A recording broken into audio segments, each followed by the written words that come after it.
插播一则消息，本频道终于达到开通盈利的条件了。喵喵镜头将转频道当事人。在2024年6月26日，我们的频道达到了开通盈利所需的观看时数。我们在达到条件后立即申请，但不幸的是，第一次申请被 YouTube 拒绝了。拒绝的原因是 YouTube 初步判定，认为频道的影片不知道是不是原创的。在经过申诉后，我们终于成功开通了盈利功能。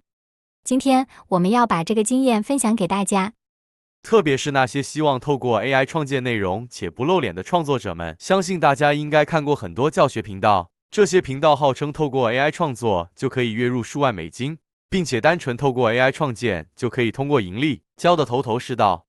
看似简单，但事实真的如此吗？本频道就是一个完整的范例。我们从2024年2月17日上传第一支影片，到成功开通盈利功能，这个过程将完整的分享给大家。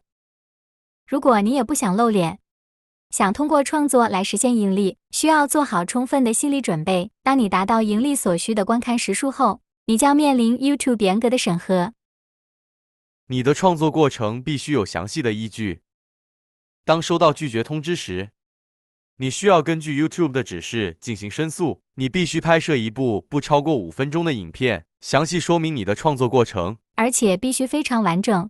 我们非常幸运，因为这个频道的所有创作原始档案都有保留，而且所有内容都是原创的，因此我们的申诉最终成功，开通了盈利功能。如果你想了解更多关于本频道的创作过程，包括猫咪短影片、音乐、动漫人物跳舞，以及申请盈利遭拒绝如何向 YouTube 申诉反映，可以在评论区留言，我们将会分享给你相关经验。喵喵新闻台感谢您的观看。